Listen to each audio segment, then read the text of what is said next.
In a world that walks the line, there's a rare few who think outside the box together for the crew. To break the equations, not bound to any rule. Exposing to the world the universe's own view. It takes the talent of the craftsman, it takes the mind of the fool, to make the vision realize energy and matter in a duel. To a break, to a duel.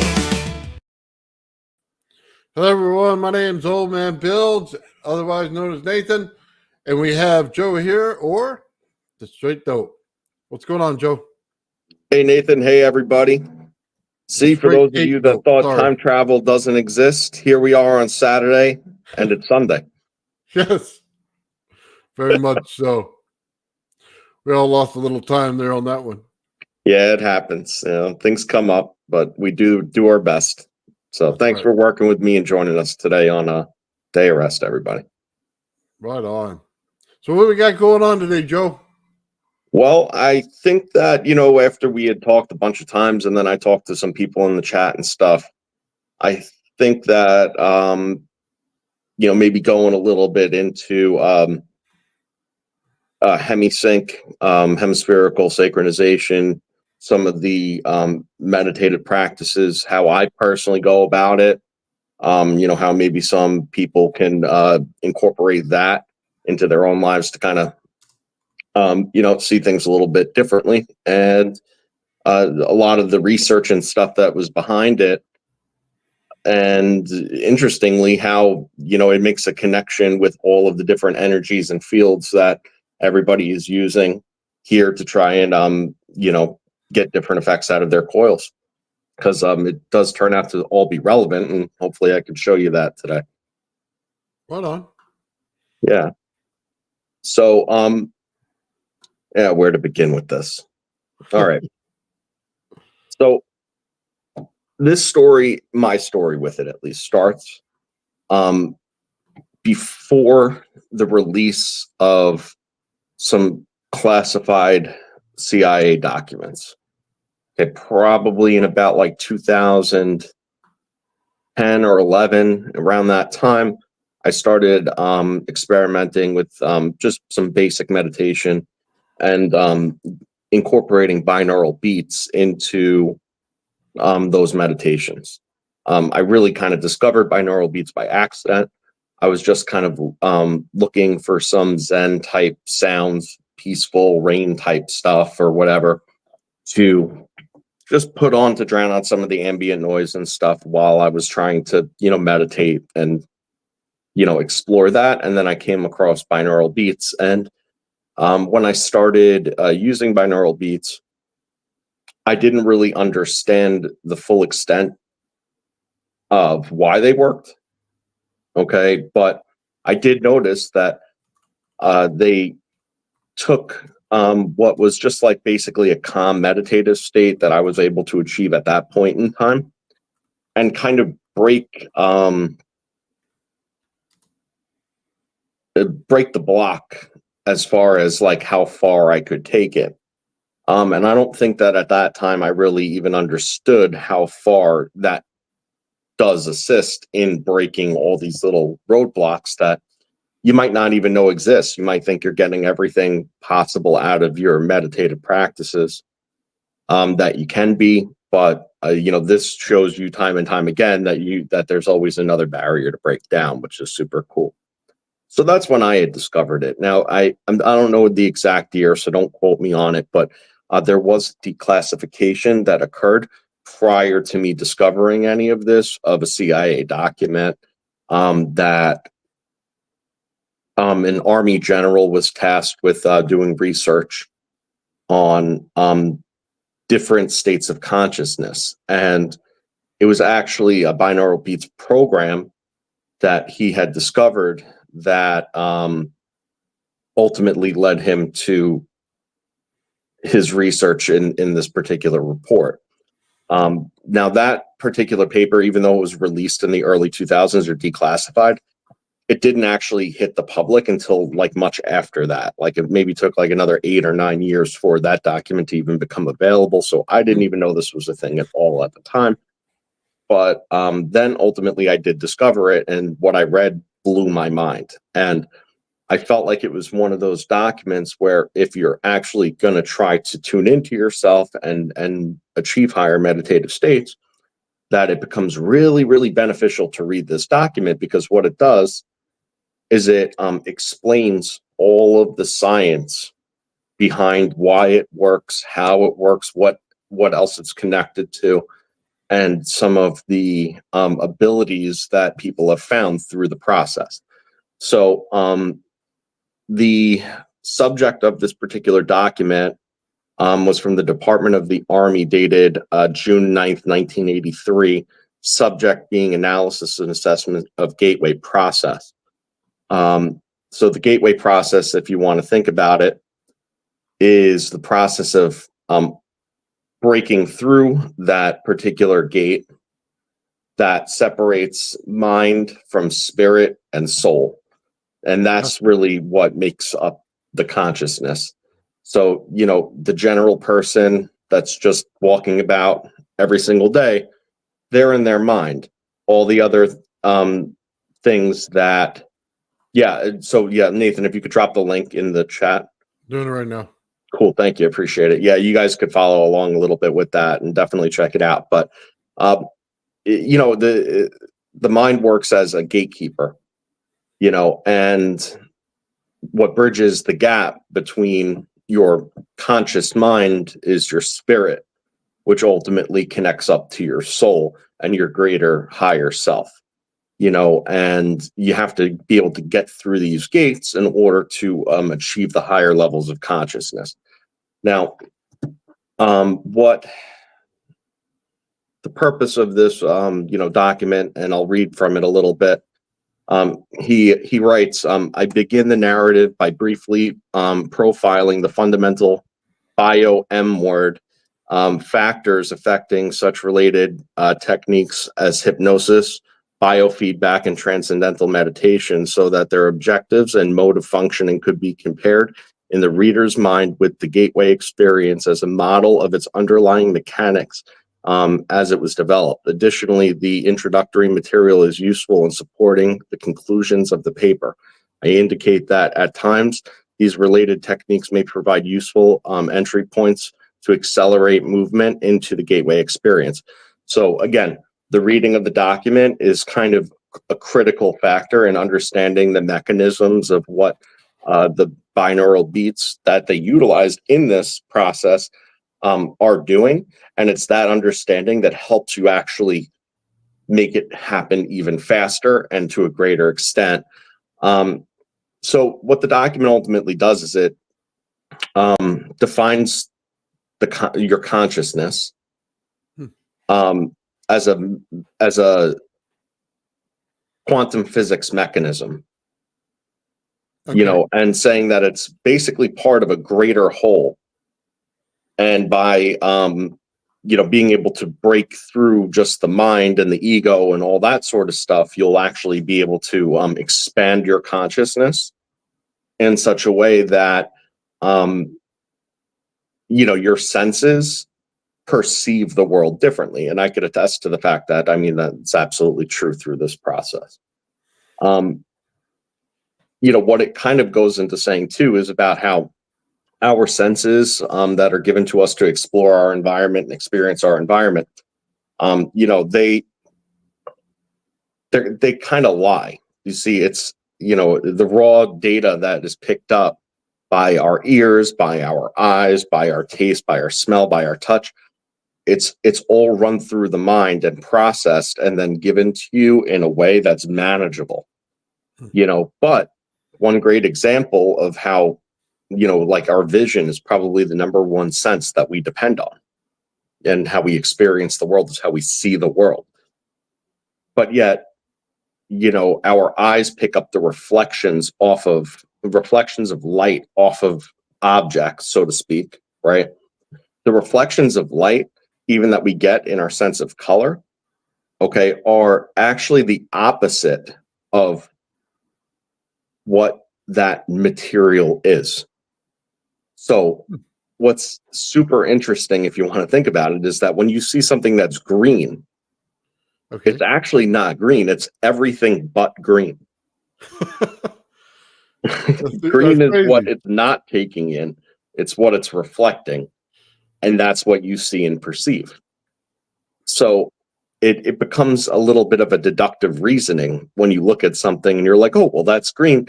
You actually have to say to yourself, no, what I'm seeing is green. It is actually brown, and Wow. green is what is being reflected to me. And the same is just across the board when you're talking about any color, except for one thing, light. See, light doesn't suffer from that same effect because it is a source of emission. So when you see a light that is a coherent light source, let's say, and it's a certain color, that light is actually of that wavelength that is that color. It's not the reflection of. Okay. Which is actually why, if you mix paint, let's say, or ink or any two colors, you have one color chart. But if you mix light, you have a different color chart, because mixing light and mixing, reflected matter is not the same thing. Okay. How did Yeah. your brain separate that? Well, it's because of the experience. It doesn't know the difference between something being of true source color versus a reflection. So if it's an emission, it doesn't know the difference between an emission and a reflection. It just knows that it sees, the color. So when you're looking at an object and light's bouncing off of it, illuminating that object, bouncing back the color to you through reflection, you're getting the color that was bounced off of it. When you're looking at a light source, it still has the same sensors to pick up the color. The only difference being that it's actually coming from a source, not a source of, yes, I have Nag Champa going. That's exactly what it is.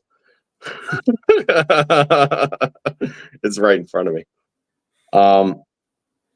Yeah, so that's the difference with it. So the reason that I'm bringing that up is that this is one of the lies that our own sensory tells us regularly. We accept it as just what reality is, when in fact it's the total inverse of it. And we could go a little bit further into that later, but that's basically what it is.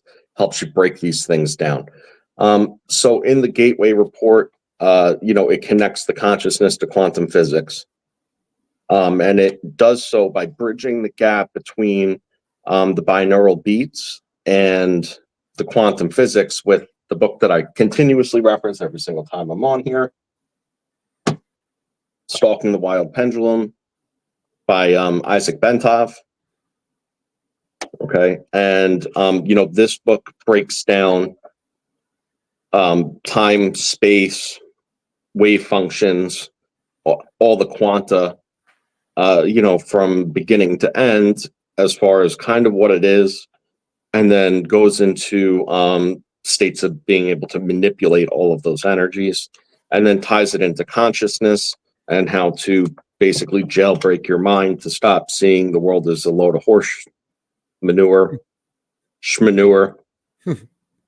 That's Yeah, and realize that horse manure is probably purple and blue and not brown, and that's sort of the deal.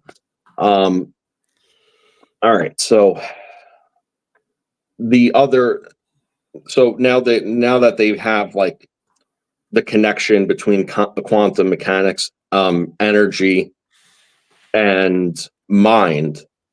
Now, the manipulating it part, how they ultimately came up with that was by looking at different teachings, mostly Eastern esoteric teaching, Buddhist monks, different forms of Hinduism. But what they ultimately recognized the most was that the fast track to this was through these binaural beats. And in trying to look for someone that, had a great deal of experience with that, they found Bob Monroe, who was an audio engineer for a radio station, who had a deep fascination of, trying to learn in his sleep. Okay, so what Bob would do is he would buy narrations, and this was in the in the 60s, early 70s. He'd buy narrations of different stuff he wanted to learn, and he would listen to it as he slept. And what he realized is that he would pick up some of the information that he was getting while he was sleeping, like he would actually be able to pick up on some of this and remember it. But what he really found was that, you know, listening to it while he was sleeping at certain points would create like a bit of a disconnect. You know, and he ended up having an out-of-body experience, you know, and he was able to identify where in the audio recording that this kind of experience had occurred. And then he broke down the audio of it to try and see what it was that stimulated that response. And once he was able to do that, he started producing different sound waves that mimicked that particular part, and amplified certain parts of it. And then he found repeatedly that he was able to achieve out-of-body experiences. He went and analyzed the audio signals that were present, and then realized that it fit a certain criteria where there was crossover, there was destructive cancellation in certain parts of the pitches, and the pitch that was the offset between them, okay, was ELF. It was an ELF, an inaudible ELF frequency. What's an ELF? Extra long wave frequency. Okay. Yeah. So, you know, he realized at this point, and this is one place where it connects with the, you know, making coils and some of the stuff. You know, he realized that the same as tuning a coil, you know, you want to be able to get the coil to a maximum usable frequency, or muff. You know, so what he would do is he would go muff diving, and he would sit there and play with the little thing until he could get the frequency right and get the thing to scream at a high enough pace, and ultimately get it to shoot the spark. And then next thing you know, you were out of your body, or she was, or someone was. I don't really know, but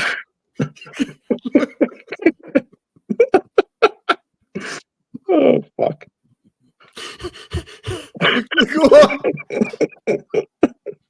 It's just playing with the knob. That was it. I don't know, man. Look.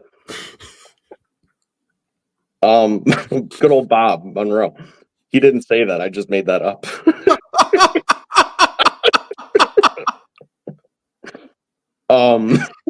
Where was I? Yeah, so what he found was by achieving the maximum usable frequency, you know, in the right and left hemisphere, and having a small offset of extra long wave frequency in between, your brain would actually perceive those two tones as the offset extra long wave frequency. So something that your ears can't hear, your brain is perceiving. Now, okay, as you know, when you're talking like Schumann resonance and things of that nature, you're talking about extra low frequencies. Like a higher consciousness at that point? Well, that's one of the ways to be able to enter into it. Now, the way that he did it was he utilized specific frequencies for each lobe of the brain, okay, that would have certain particular effects on that side of the brain, okay? So the right side of your brain is the creative subconscious mind. It's what could kind of, it's not really bound to anything, but the one drawback that it has is it unquestionably accepts every bit of information, even bad information, given to it by the right side of the brain. Now, the right side, I mean, by the left side of your brain. Now, the left side of your brain is the logical part. So that's where your senses end up being rationalized with, and so on. So, you know, what he ultimately found was by putting certain tones into each ear, working the other lobe on the other side, okay, he was able to keep your logical brain awake. Okay, yeah, he was able to keep your logical brain awake so you could be aware. Okay, but he would put your body to sleep. You'd enter into a state of hypnosis by this offset beat and these specific frequencies being played in each ear. So that would allow you to achieve a sleep state in your body, reaching a certain base level of calmness that's very difficult to reach when you're awake. But usually when you go to sleep, you know, your mind shuts down. This keeps your mind awake while you're sleeping. So you're able to more or less lucid dream throughout the entire state of meditation that it puts you in. Now, as the program progresses, at first just brings you into what they call like a focus 10 level, which is a regular kind of Zen state, they would call it, you know, where you're relaxed, mind awake, body asleep. You're able to have clarity of thought, you know, internal peace, that sort of thing. Okay. Once you kind of learn how to get into that state through the binaural beats regularly, then you can move on to higher levels. In Focus 12, they call it. Focus 12 is a state of expanded awareness and consciousness. And you could actually feel, once you perfect that level, when you're coming up from the lower levels, you could actually feel and sense like an airiness, an openness, and an expanse. Okay. And you could actually be able to, at that point, detach a little bit, you know, from yourself and be able to see things more clearly, like not through our senses. And it's very intuition based at that point. So let me ask you something. Is it, when you say that you states like that, like Edgar Sinclair was a psychic, right? He predicted Claire. Atlantis, but he went into a trance state. So is it like that, or is it something different? Well, you can enter into trance states through it. This is more of when you're going, okay, so the gateway process, okay, is basically something that you have to do at your own path, okay, to be able to open up the different levels. And then once you get into those higher levels and you're able to access that, when you're actually conscious, if you focus and you reach a 0 point in yourself, you kind of got to hit the mute button on everything, right. Find that quick 0 point, but you could do it fast when you're learned how to do it. And then you could kind of close your eyes and pseudo enter into a like a micro trance. You know, you could enter into it, like you could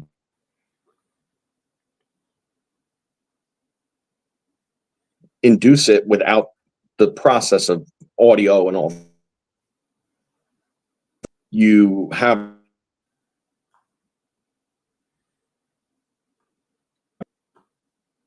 You're so breaking up, Joe. Yeah. Oh, sorry. Can you hear me better? Now I can hear you. Yeah. I don't know how much of that cut out, but so let me ask you something. You say right side, left side of the brain, right? So in a trance, would it be the opposite side of the brain that goes to sleep? The key to any sort of effective meditation is putting your body at rest, okay, and having your body and your mind also at rest, to the point where the right side of your brain is sort of the acting character at that point, but not putting the left side of your brain totally out of commission. Like when you sleep, how you have no concept of time so much, and you could have a dream and not remember it. See, they consider that to be ineffective in terms of these meditative trance practices like that. Okay, so what they find to be effective is having the main character switch from the left brain to the right brain, but having the right brain still active enough to be a guiding force of the process, so all is not lost in terms of what you're actually trying to accomplish within that meditative state, and also have you be able to recall it after you come out of it. So you can't really shut down both sides altogether. It's more kind of like having them switch roles, where your right brain is your subconscious. It's not really readily available for Hmm. most people, to access what's deep in their subconscious. Once you break the ego down and then you ultimately hit higher states of consciousness, your right brain becomes a lot more available to you to explore and examine and check on than it is before this process. But you can't knock logic totally out of the park, because your right brain doesn't really think coherently. Your right brain believes in unicorns and leprechauns. And I'm not, are those things real? Probably not. Like, so if you let your right brain just run the show, that's kind of what you're going to get out of it. You let your left brain have a say in the matter, then it becomes a whole lot more effective. You could actually have tasks and things of that nature to go into these meditations with. That's interesting. Yeah. Ingo So, Swann was a great example of that. He's a professional remote viewer. He worked for the Church of Scientology and the CIA. who is this again? Hmm? Who is it again? Ingo Swann. Oh, Yeah. And what's it? Pat Price. okay. Yeah, Not, those two guys, they were both high order people in the Church of Scientology that basically double agented themselves into the CIA, and used the CIA as like a springboard for a lot of their training and stuff. But they were reporting back to the Church of Scientology all of their findings, and they did some weird stuff for the Church of Scientology. Hmm. Yeah. That's interesting. Yep. Double agents, huh? Yeah, and the Church of Scientology, not to really go all too far into that, but that stuff is nefarious. Like they're They're into everything. yeah, they're into everything, and I can't say that it's all good stuff. Yeah. Well, stay out of that. Pretty much exactly. Yeah. So, right side and left side are communicating most of the time. When they don't, so when people have breakdowns and stuff like that, one side takes over. They're kind of delusional sometimes. Is that kind of what's going on there? And then, Yeah, I mean, when people have imbalances, generally speaking, that imbalance is a little, it's not all dissimilar to what we're discussing. It's just a negative effect that they naturally fall into, where they have a negative disposition in their life, that has negatively impacted the functioning of the right side of the brain to be, rather than optimistic or even neutral in any regards, it just runs into negative all the time. And, it starts conjuring up all of these, negative what if scenarios, that then leaks through to the right side of the brain. And then they start processing that more as a probability rather than a long shot, worst case scenario possibility. And once that leak of negativity enters in, and it becomes truth because the right side of the left side of the brain believes it, now all of a sudden you have intrusive and spiraling thoughts, which is a main source of mental illness in people. okay. Yeah. So let's talk about the higher level now. Let's get Mhm. into that, because that's really where I wanted to go with this whole thing. Sure. If you don't mind. The higher level of consciousness, and get to what do they call that? That big thing in the sky, or whatever they say it is, the consciousness that has all the information. The Tao. Yeah. Yeah, the How, Tao. Or the Akashic Record is what you're yeah. probably referring to. I'm talking about a bigger picture thing, I guess. But yeah. Well, go ahead and explain both. Well, I mean, it's very hard to kind of like quantify this and articulate it. At the end of the day, there's like in Hinduism and Buddhism, they believe that we're more or less a dream in the thought patterns and the brain of a god, so to speak. That's what they believe. Now, could be pseudo metaphorical, or you could take it as reality. At the end of the day, like everyone's consciousness could just be a small agent of the thought processes of something larger, and in the subconscious of something larger. And ultimately, that would kind of explain why, the crowd voice, the crowd opinion ultimately manifests more of that, because that's what ends up leaking through. You wanted to think of it like that. I mean, there's the universe in itself, resembles large neural networks and synapses and different signals traveling from point A to be received by point B to what effect. We don't know what the big picture looks like, but we know, as above, so below, what that means on the human level, through our own nervous system, through our own brain processes, and the similarities tend to be striking. So, what this manifest of reality ultimately is anyone's guess, but to believe that we're all a small part of the same, to realize that all life generally, but human life specifically, has an exuberant energy.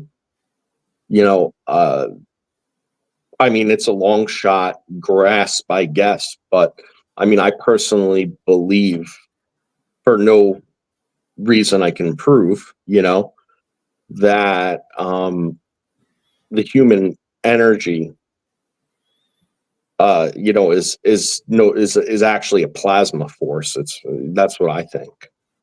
I think that the human energy is a plasma force. So I think that when you die, that plasma force, ultimately rejoins, what it came from.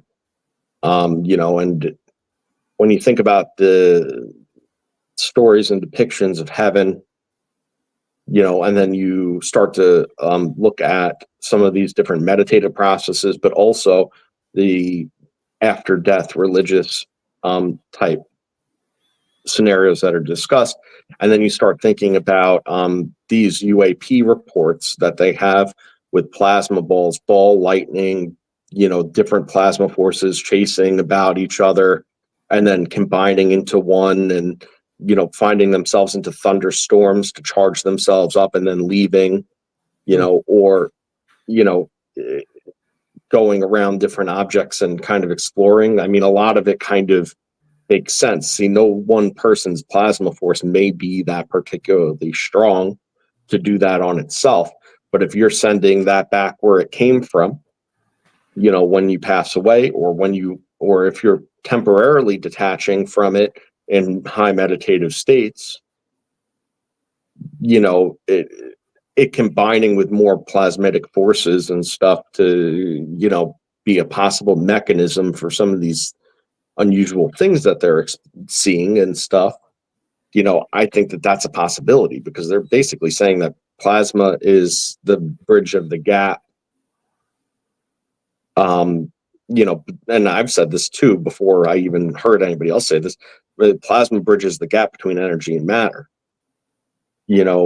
So realistically, it makes sense why that. And I even went as far before I had heard this, because I didn't look into this on a more formal basis until even very recently, a couple of days ago.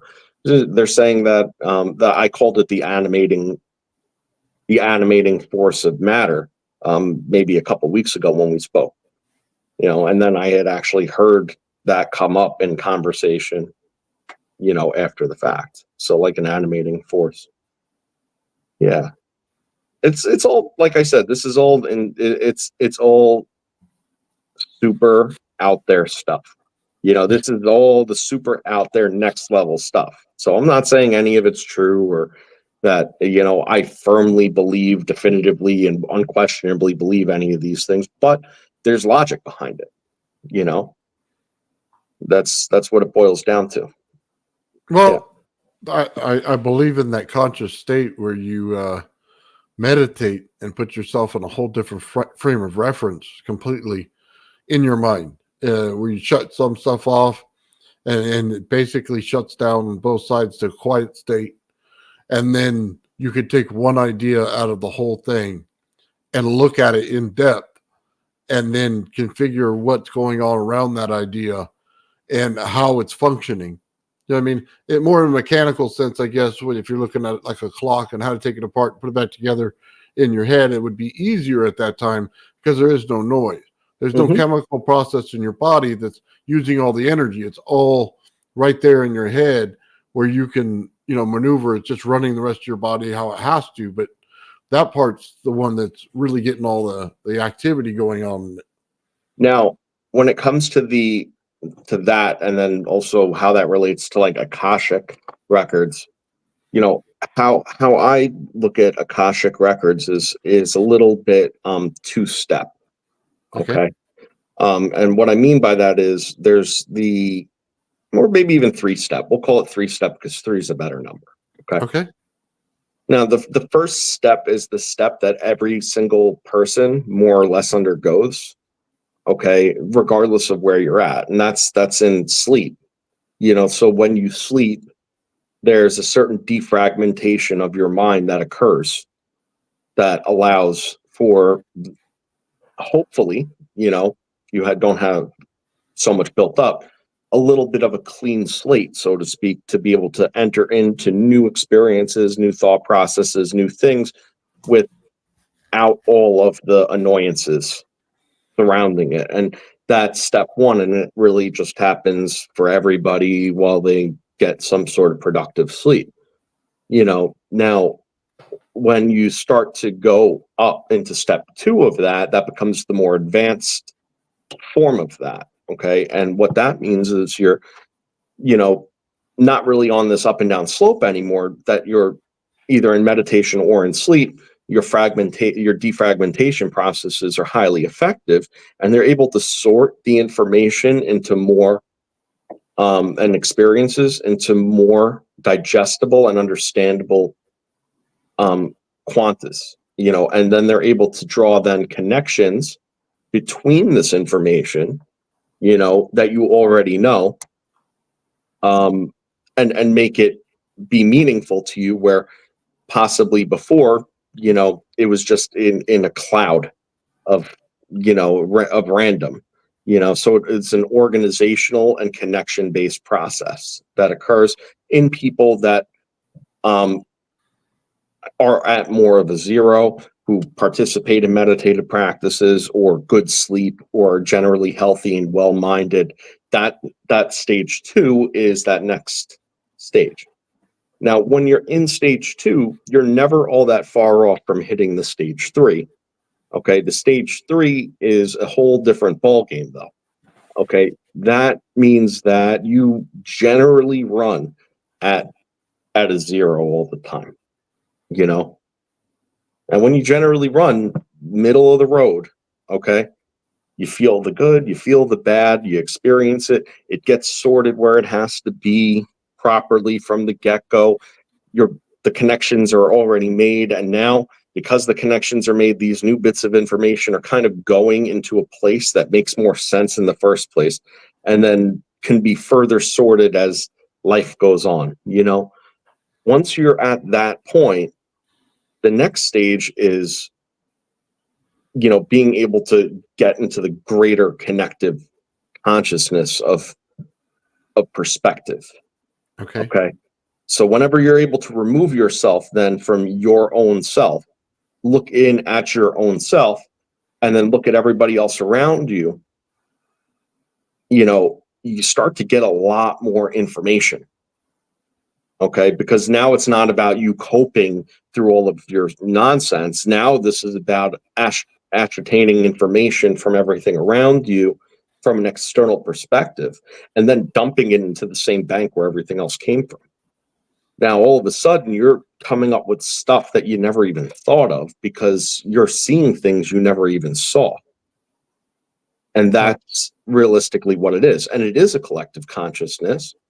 But to what degree, whether your brain is actually connecting to a cloud of information that everybody can access, or whether you're just now hypersensitive to the different variations on either side of your zero that you're constantly at, that allows you to be able to do this and sort it properly. And now all of a sudden there's all this information that maybe consciously you didn't even pick up on.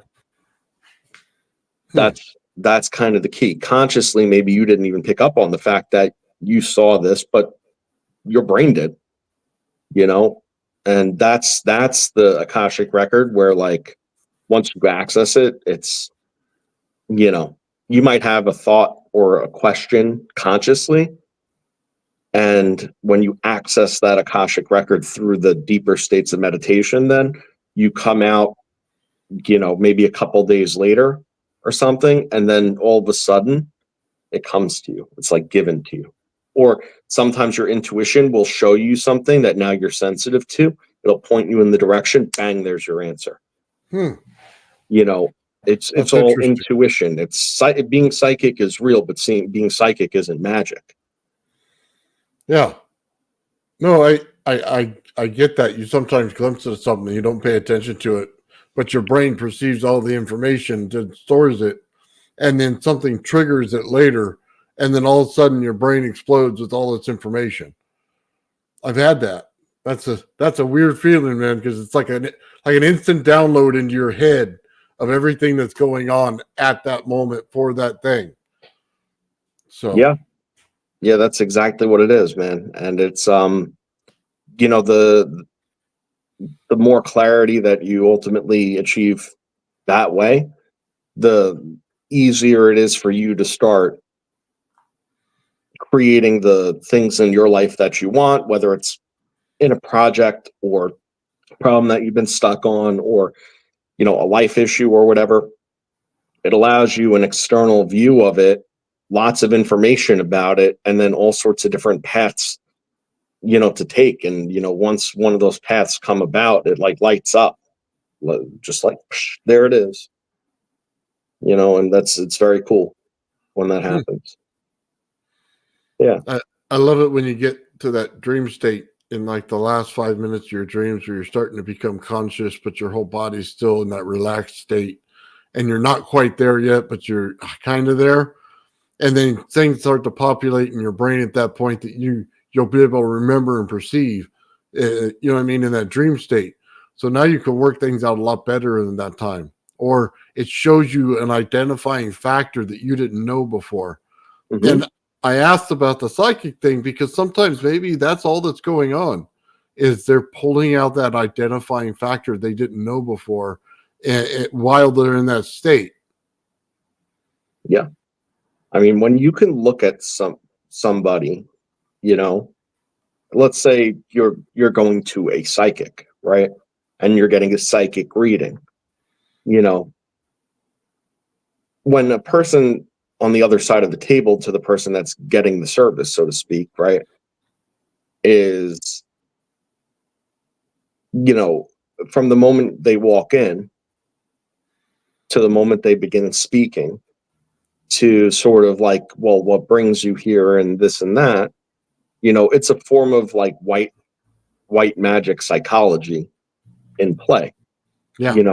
You're dealing with somebody who is at a zero in themselves and is basically looking you over subconsciously and making little check marks and boxes all over the place.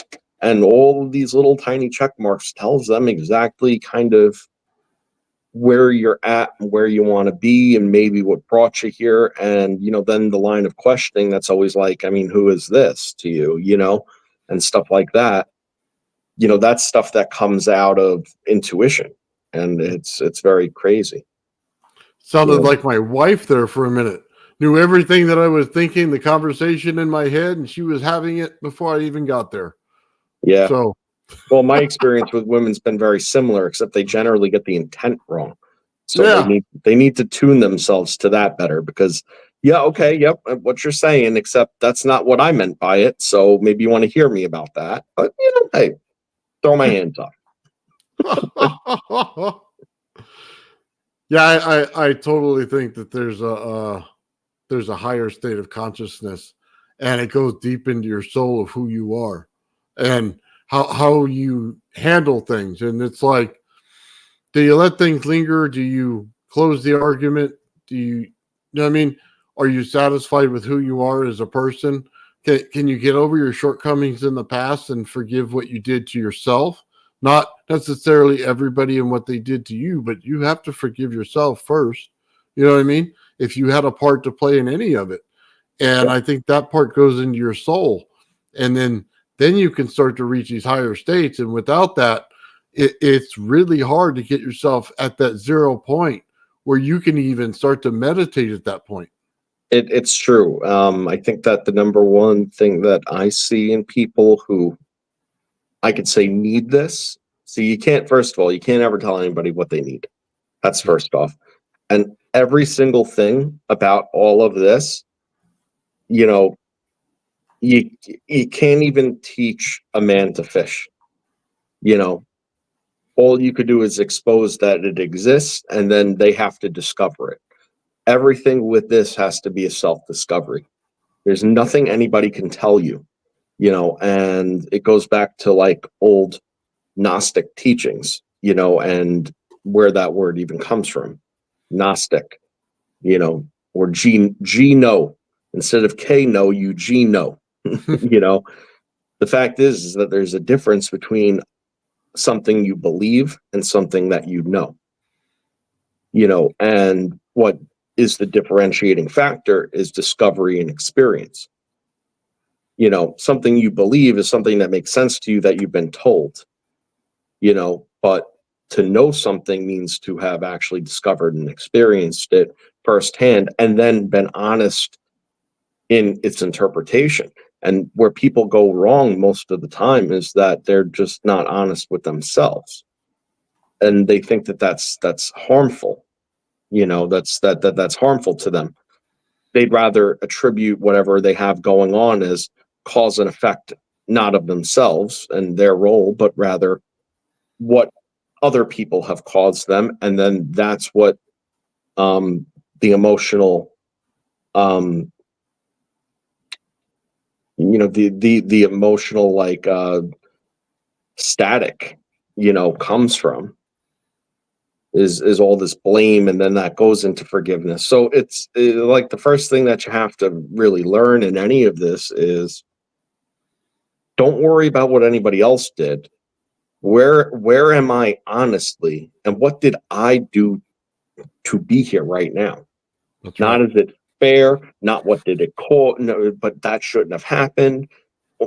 None of that. That will be digested by virtue of eliminating it out of the equation and processing yourself, being honest with yourself. If you don't Well, do that, there's no zero to be achieved. when you can reach a 0 point, you start to feel the energy of others and what they're. It's like whatever the good feelings you have about yourself, it puts off an aura of yourself to others, and then they respond in kind with theirs. And Mhm. you can kind of tell who the good and bad people are and their intent before they open their mouth. You know what I mean? Or just something in it, and I can't describe it. It comes down to the simple teaching. Can you walk up to the 7-Eleven with that dollar in your pocket to get that soda pop, and then a homeless man asks you for that dollar, do you give it up? And it's not because you think you have to. It has nothing to do with your morals. It's just who you are as a person. You know what I mean? And that kind of aura is unbelievable in being centered within yourself. It really is. And thanks for the dollar, by the way. Yeah, thanks for the dollar. Nice. No, man, you're dead on. That's exactly where it's at. It's just all a matter of being able to nail that 0 point. There's a lot of resources out there of people that will share their own experiences with you about it. But the fact is that their experience and yours are two different journeys entirely, Yeah. and that's why, and again, what you subscribe to, where the information is, it doesn't really matter because it's everywhere, it's within yourself. But like, if you go through the full 33 degrees of Freemasonry, there's a process, there's resources, there's people that will point you to where to get the information. There are people that will tell you, yep, you got it, or no, you didn't, out of what you summated, out of whatever you read, or, the context of it, whatever have you. But what you got out of it's ultimately going to be significantly different, than everybody else. But that's realized, and it's never given to you because nobody else could give you what only you could give yourself. And that's why that process to this day, and I'm not a Freemason, but I know people who are, that's that process. Now, where it ends, like, you go all the way to like a Scottish Rite Freemason, all the way to the end. And nobody could really teach you further than that. It's either you grasped it at that point and you've made the connections, or you just knew enough to get you through. But practicing all this stuff is extraordinarily different. And that's why I always bring up the dynamics with all the different field interactions that occur within a coil, because all the different field interactions and what you get out of it, you can control that. But unless if you have a bubble, then it's just a whole bunch of shit interacting with all the rest of the shit, and it goes to waste and squander. It's that bubble that keeps it in. That bubble in context of this is your own self-control. That is knowing what you know, knowing how to apply it, when to apply it, and not letting the external forces screw with your inner workings. Yeah. You have to manage the external forces by virtue of maintaining your, separate locality, so to speak. At the same time, you got to be able to let things in and out too. Oh yeah. No, I understand that. So You're always yeah. emotional in a certain time, and then you got to be able to drop it and let it go, and just be good with it. And whatever it is, and let your mind be at peace. So that's it. I think it. Hold on, just real quick, because we always talk about UFOs and stuff sometimes. And if you're ever going to run one of those with your mind, if you're not centered, you're never going to fly it. You're just going to crash. So even though that's kind of like off topic, it still goes to your consciousness state. Like, are you accepting of what's coming next? Or are you in that state? Or is everything bogging your mind down so far you can't see the light? You can't see the next level of consciousness. You can't feel it. You're not in that moment. You have too much division in yourself to rise to that higher level. And it was funny because we were talking to, oh man, who were we talking to yesterday that said that? Gerald. Yeah, Gerald more or less did. Mm-hmm. And he was talking about crossing over, and you can't have the weight on your shoulders. You got to be as light as a feather. You know what I mean? Yep, And weighing your heart against the weight of a feather. That's the entire basis of the Egyptian Book of the Dead, which is it's a worthy resource of to read. It just reminds me of that. I don't have any problem with that. I let things go. They just after a little while, man, they don't matter. They're in, they're out, like you said, and here we go. You know what I mean? Start a new day. It's a new chapter, and I don't need to ruin it with yesterday's problems. That's it, man. It's it is all related to what you were saying. It's not unrelated in the least. As far as the same stuff that makes all of what I'm talking about possible are all just a variable of the same energies and interactions that occur within the coil systems. It works off of the exact same physics principles. It works off of the exact same, science. It's just ultimately, it's just a different way to do it, looking for a not all that dissimilar result. And that's kind of where that part of it's at. I mean, and it really does tie in even further when you start to get into the more weirdness of it. When you start to talk about, Planck's distance and time and space and all of that sort of stuff, it becomes a lot more relevant, because a lot of the highest states of this process in yourself will bring you to the same exact spot that this will bring a craft. It's the same exact spot. It's no different, and when you cross over Planck's distance, and everyone's done it, whether you realize it or not, it's a very surreal and weird experience. Now, most people will probably, experience it through a dream if you're not practiced in it. And in that dream, because you're not really fully in control of yourself or your mind at that point, it's just whatever it's presented to you as, so when it becomes more of a lucid dream and you're playing the role of yourself in your dream, it becomes a lot more interesting of an experience. When you cross over Planck's distance, okay, strange things happen in the sense of time and space.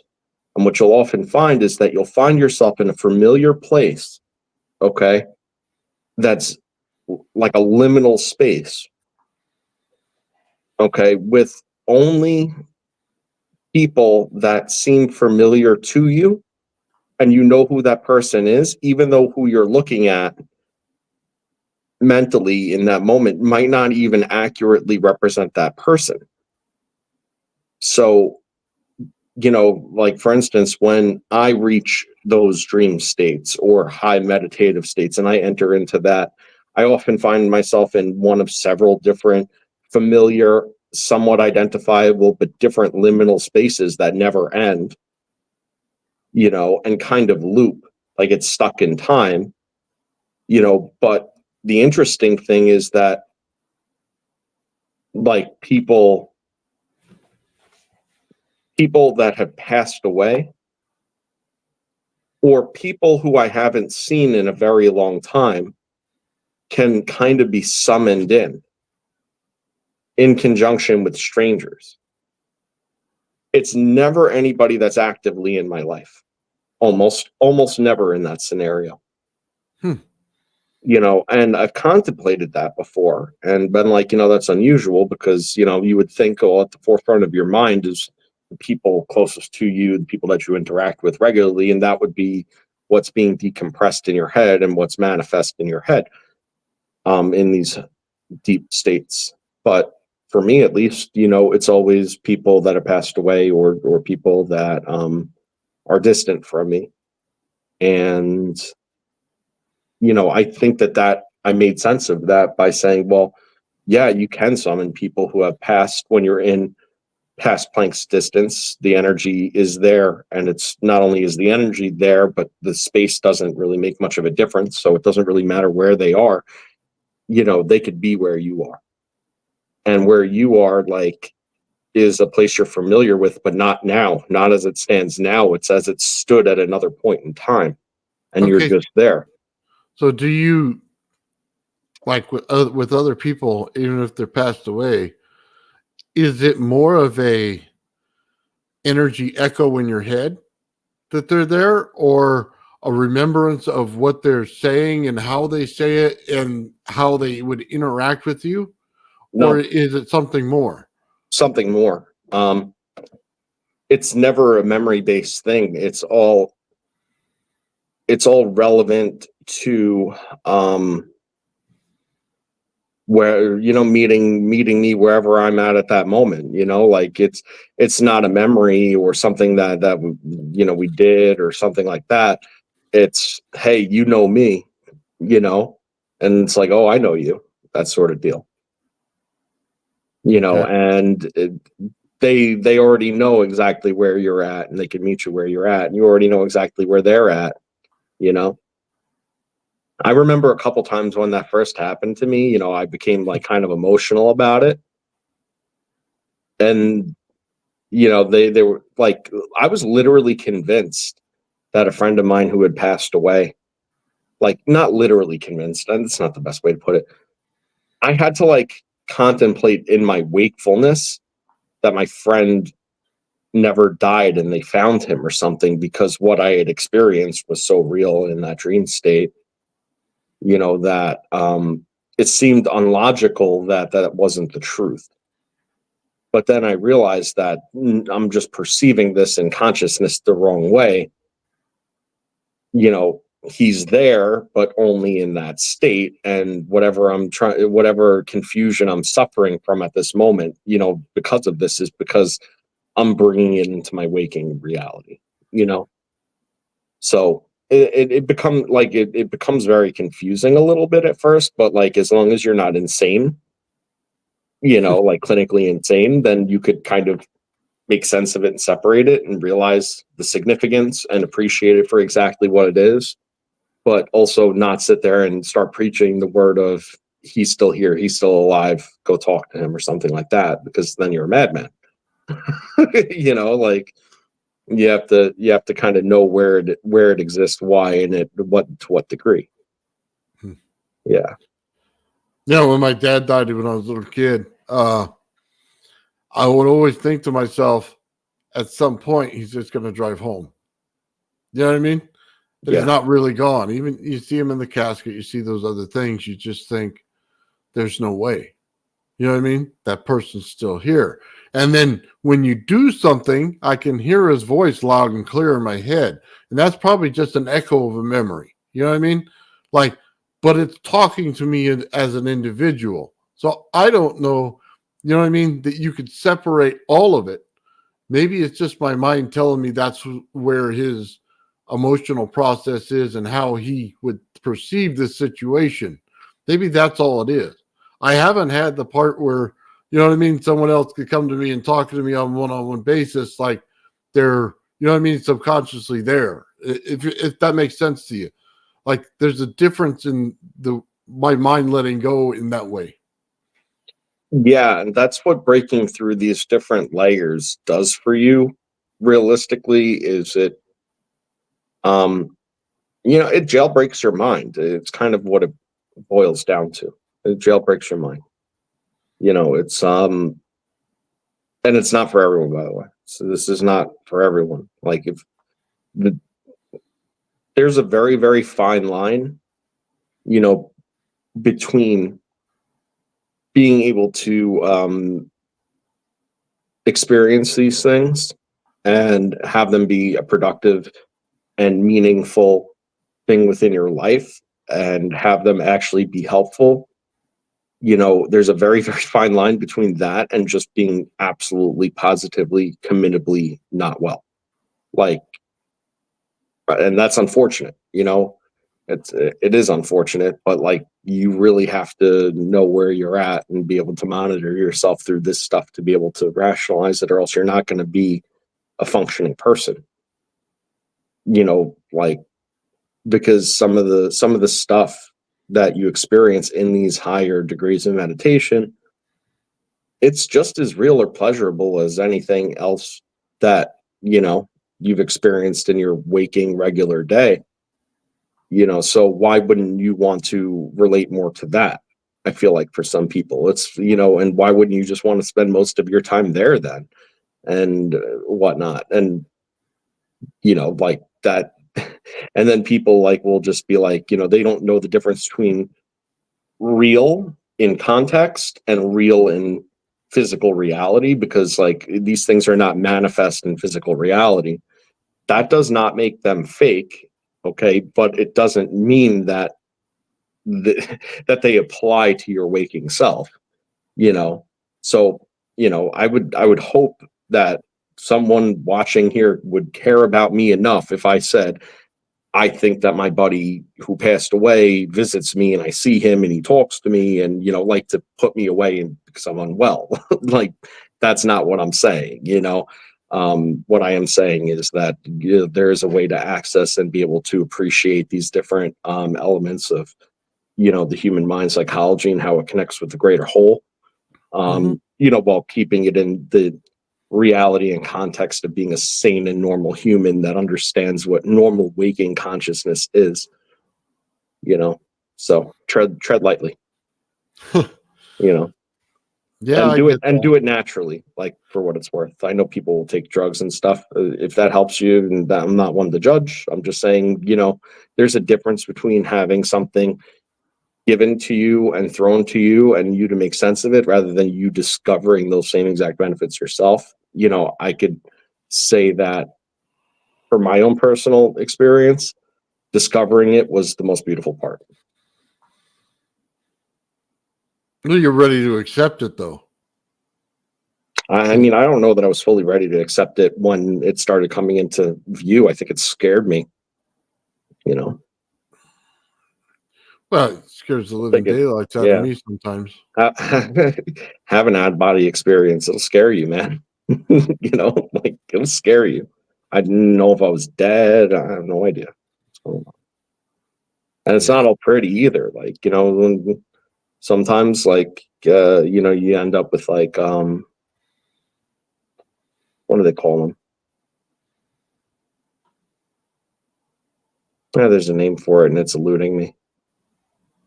But sleep paralysis, Oh, like, when you unkey this, this hole, you become susceptible to things like sleep paralysis and whatnot, and then that's another thing that you have to learn to then overcome because, being awake while you're sleeping with your creative mind at play, but you can't move and you're freaking out and you don't know what's happening. Like, you need to rationalize through these things. These are that's a medical condition. Well, not condition, but, and sorry for that, but that's an event that occurs to people. That's a known phenomena. And it's never pleasant. But once you realize what it is and what's going on, you could also, yes, a hypnagogic state. It's exactly what it is. When you're right in between the cusp of sleep and consciousness, you go to sleep and you're still conscious. So that's what you're trying to induce through all of this, by the way. I had a dream once after drinking too much, like a nightmare you couldn't get out of. And there was nothing bad going on. It was just that I'm completely awake during the whole thing. And I'm freaking out. You know what I mean? Because I'm not in control, but I'm fully conscious. And yeah, that wasn't a good experience. Yep. So yeah, it's frightening. And even sometimes when I'm trying to, just the sheer intensity that of the onset, and the onset's almost never identically the same. It's shocking even when you're expecting it, So. yeah. But, very, very cool stuff, very, very real stuff, very, very studied stuff, and just bear in mind that the only thing that separates you at that point from somebody who's unwell is realizing what real reality, like real physical reality is, and not denying that, like that's. No, I get that. Point. Yeah. Well, I think training both sides of your brain and both sides of your body helps in everything, right? So, like, for instance, I've broken my right hand more times than I can count. And my left hand can write just as fast as my right hand now. I can play pool with my left hand, no problem. I can go swing a golf club better with my left side than I can with my right side because it's stiffer and has less motion in it. So just training some of these things to happen, you know what I mean, helps out your brain so much because now it's not one side dominant. It's one works over the other. You know what I mean? And then they start talking in the right language to each other. So, yeah, I've had that experience happen. Yeah. You know, it's all very humbling stuff. It's all very cool. It puts physical reality perspective and all the invisible forces at work as far as like electromagnetism is concerned, and how your brain, your thoughts, your nervous system, everything like that puts out these same exact fields as the coil systems. You know, how you could actually put more power into your own system and have it emanate in a way not all that dissimilar than um you know, a coil system. And you know, the ultimate goal of like ascension, you know, the coil systems are more or less, for metaphorically, they're nailed to the ground, and so are you. You know, when but you can unnail yourself to the ground, you know, and you can unnail that to the ground. Hmm. Yeah. You know, I always wonder, you know, when we get together as a group, who exactly can go and sit with the monk, drink the tea, and have no food, and just be at peace for days. You know what I mean? And I think what's honestly crazy is I think every last one of them could probably shut their mind off to do it.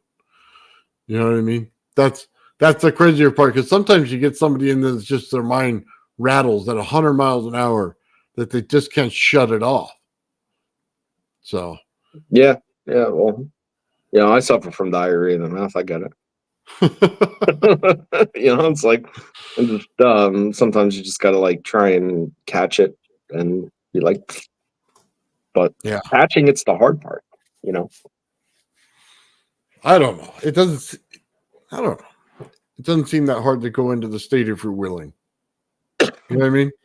It's when you're not willing that it'll never happen. Yeah, no, it's true. It's true. Yeah, I'm looking at my list of things that I wanted to talk about. Let's see. We pretty much got through a lot of that.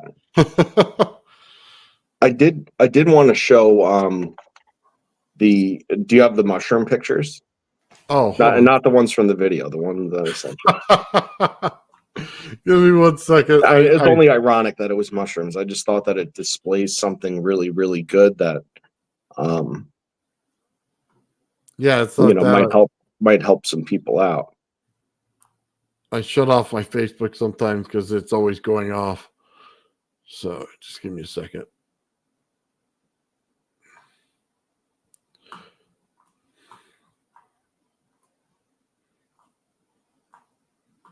Yeah, and once you find it, start with one and then we'll work our way up. Yeah.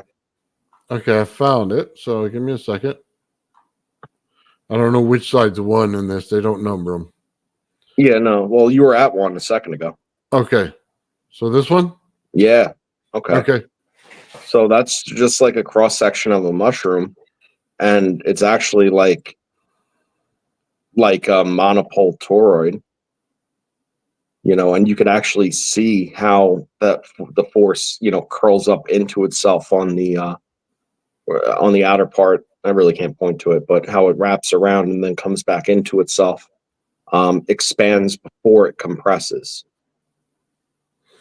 Okay. You know, and if you go to the next one where there's two, you could see a regular torus kind of at work, and that's exactly the field shapes that you get when you have external magnetic forces, you know, ultimately you know, coming in and condensing to a point, and you could see the point of compression in the middle, and you could also see how those forces are distributed evenly at the equator, you know, and you know that this would have poles at that point. And then if you go further, you start to see the increasing complexity of the internal structures of where they ultimately meet, you know. So when you're dealing with you know, like some of the more intricate coil patterns and so on, and you're actually getting you know, like not three poles, but three separate magnetic fields that come into a certain common point.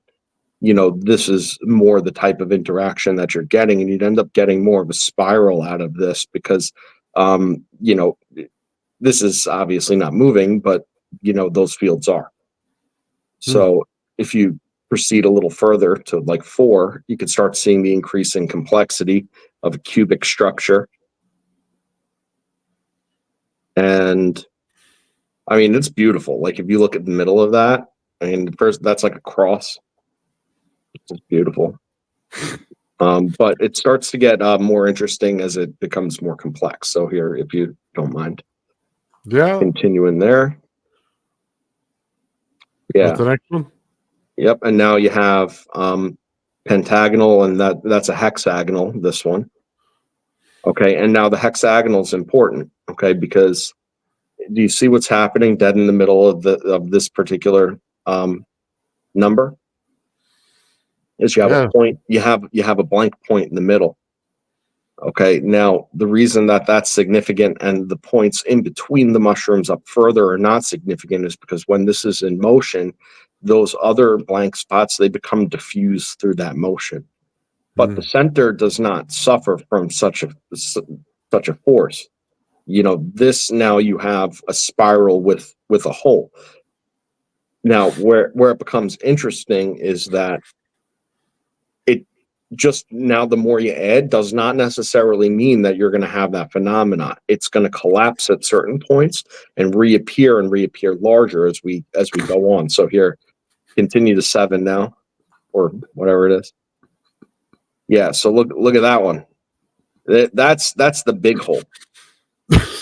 So there's 3 holes at 6, 7, and 9.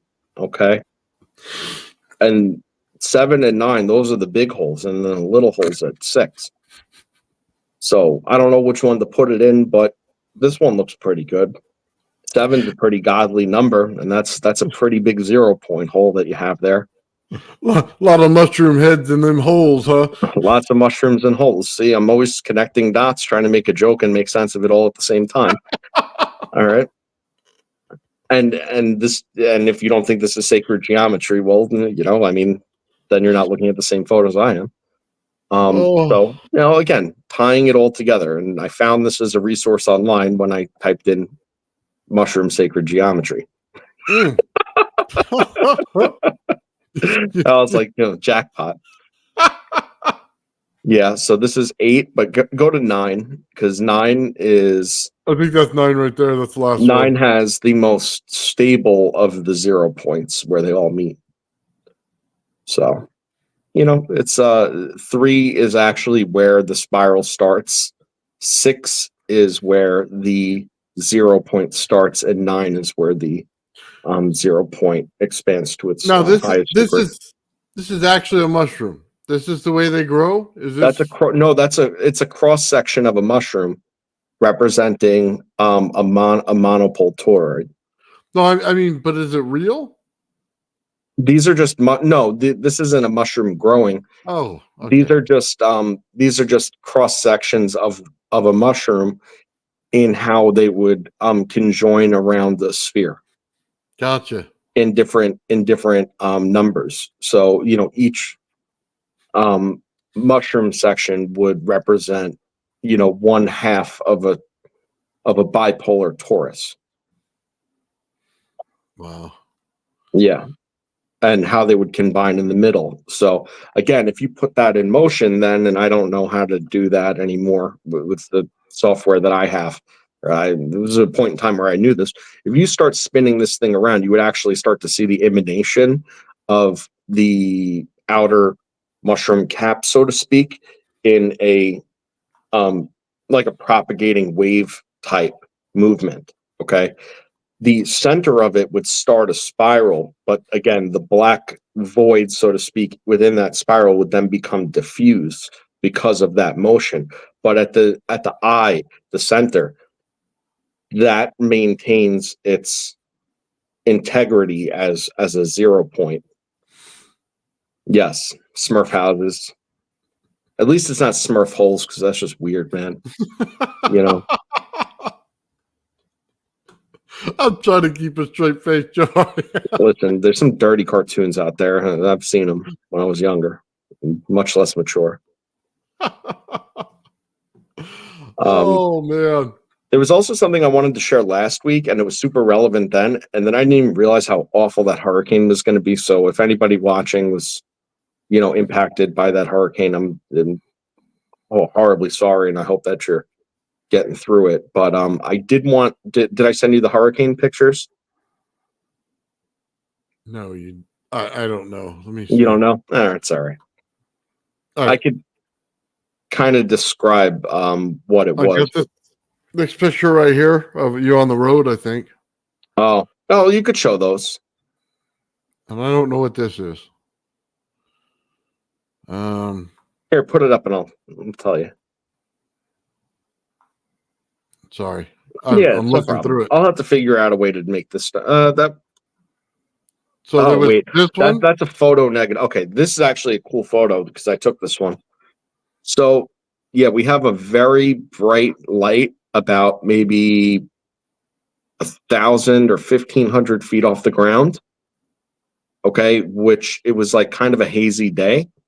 It had no sort of light dispersion from the source whatsoever, and it wasn't attached to anything. And I drove like 5 miles an hour underneath the thing, thinking it was a helicopter or something, but it didn't make a sound. So that was something interesting that I saw. It was very bright and weird shaped, and like it was only a light. Okay. There was nothing attached to it. I don't know if you could make it bigger and zoom into it or something, but I think I sent you a picture of a zoom in of it. Let me see. Hold on. I don't know. This is Yeah. So that's what it looked like. And it screamed helicopter to me, except it wasn't. Okay. And it wasn't a drone. And it was huge. And it was very, very bright. And not a sound. So I saw that back in June. Yeah, it was over a farm. I really don't know much more than that. I'm not alluding to anything, but it wasn't a helicopter. It wasn't an airplane.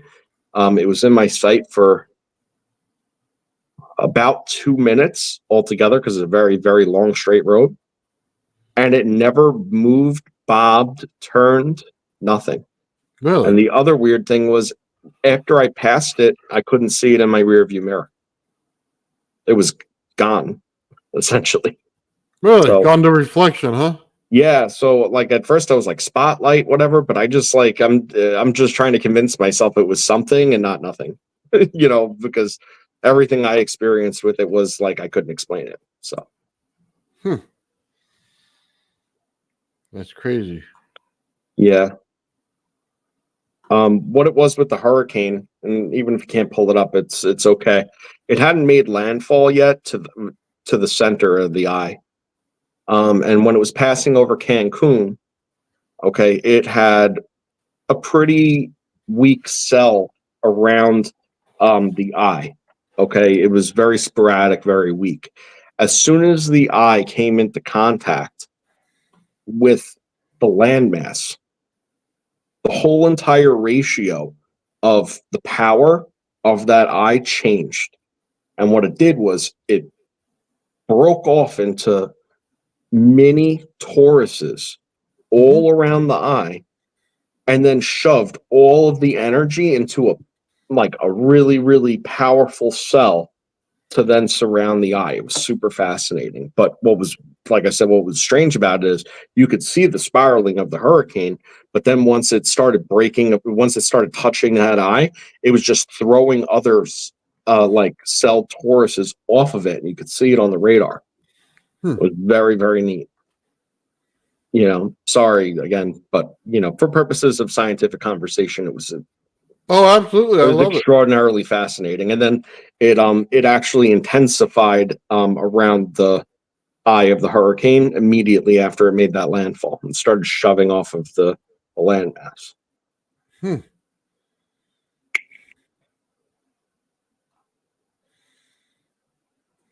That's pretty cool, man. Yeah, it's like you said, man. I have the weird stuff happen to me. I don't know why. Probably just if I could give you some of it, I would. Yeah, like you said, your mind's probably open to it. You know what I mean? Please, I look for this thing every time I drive on that road at least 3 times a week. I look for that damn thing every single nighttime I drive down that road. I'm like, come on, be back. Come on, be back. You know, I want to get some better pictures of it or something, you know? Get better pictures. Want to get a ride? Yeah. Yeah. You got other pictures in here, Joe. What else do we have? There's Okay, yeah. So this was more relevant when I was talking originally about some of the brain waves that they utilize through the hemisync processes. okay. So like the alpha state is they like pay loose attention to their commentary on the side. That says meditative creativity, relaxation. Alpha state is generally like a common waking brain state. Like if you're in a good place, you know, you're at a normal spot, you're not doing anything crazy. That's the pretty much a baseline of where people are in consciousness. So by using combinations of, you know, deconstructive interference through these, okay, they could emanate the effect of the frequency levels that they're putting into that side of the ear on the corresponding lobe, with the deconstructive interference making for the offset to bring your overall mental state into one of the more difficult to attain you know, states. Well, so you end up in multiple states of consciousness simultaneously. So you would want to be able to keep, you know, you basically want your left brain to be in like a theta state, and you want your right side of your brain to be more of like in an alpha state, but you want your overall consciousness to be in the delta range. So if you look at the chart, you know, where theta goes from 4 to 8 and alpha goes from 8 to 12, you know, you have to multiply those up into their appropriate octave to be audible sound. Okay, and then you need to find the ranges that overlap at those lower hertz ranges.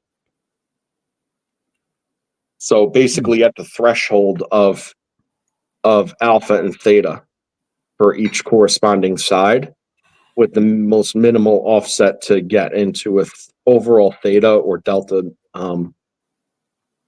you know, state of mind, so you could be in your overall state as a deep sleep, you know, state, but your brain's still thinking. Yep.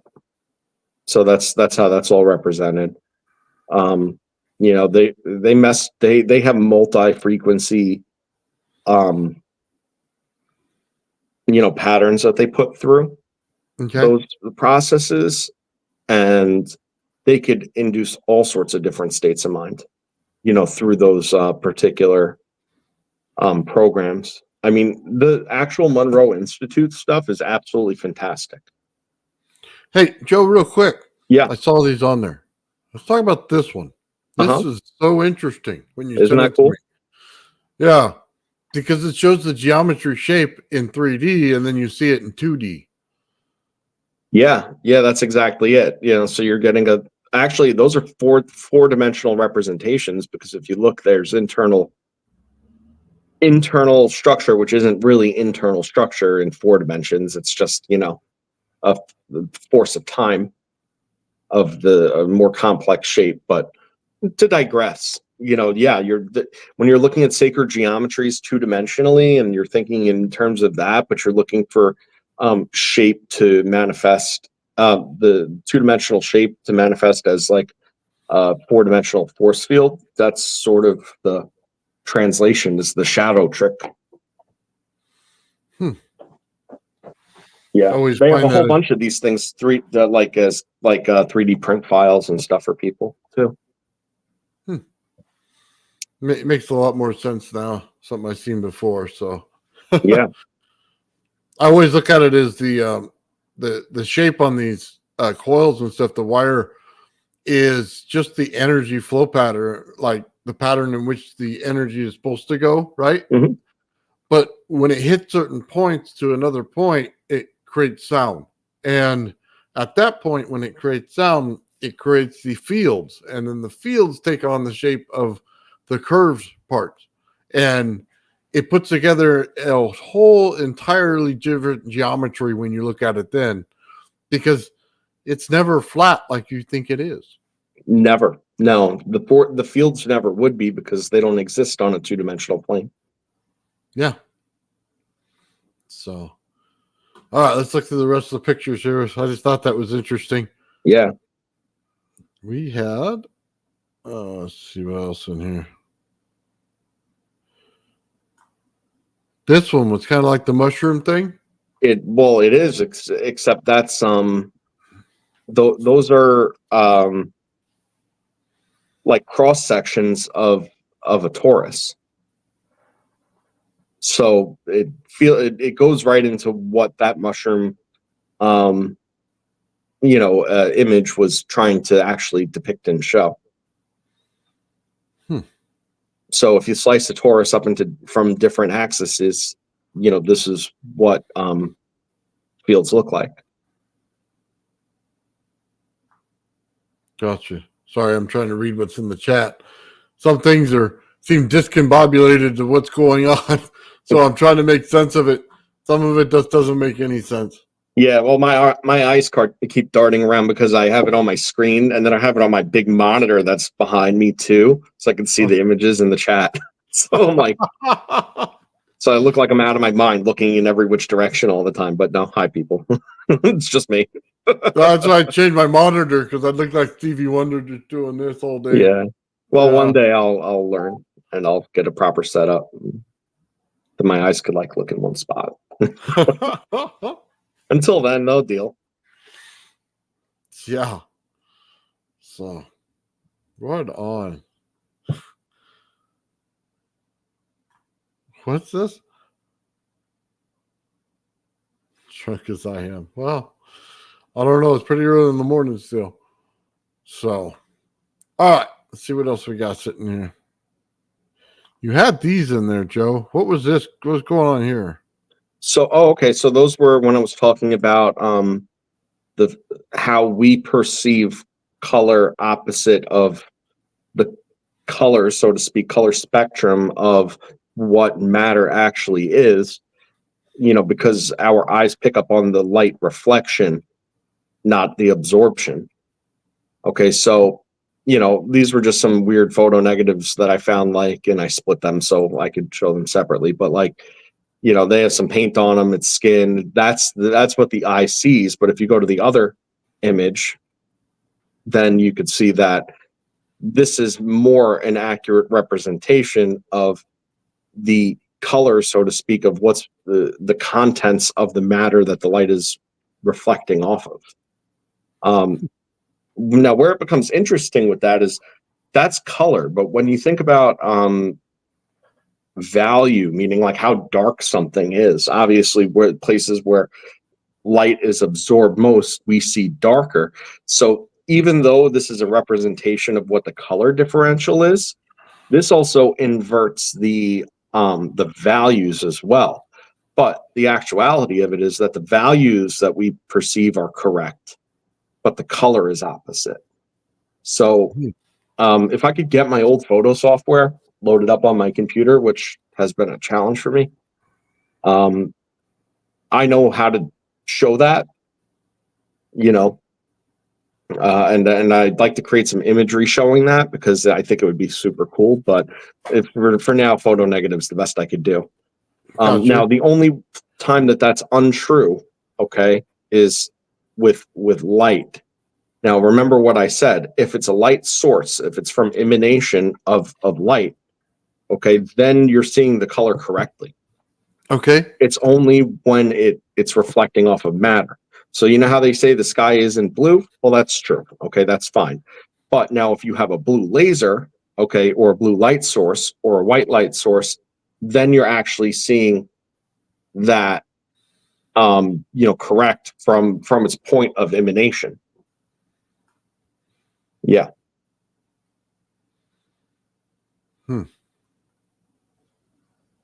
Yeah. Hey Nathan, I apologize if it's okay. I have to take a 5-minute break. Is that okay? I have Oh. to take. I'm getting a phone call that's important. I apologize. Well, we could probably end it here. I think we're pretty much at the Yeah. end. Oh, that sounds good. Yeah. So Short and sweet this week, people. yeah.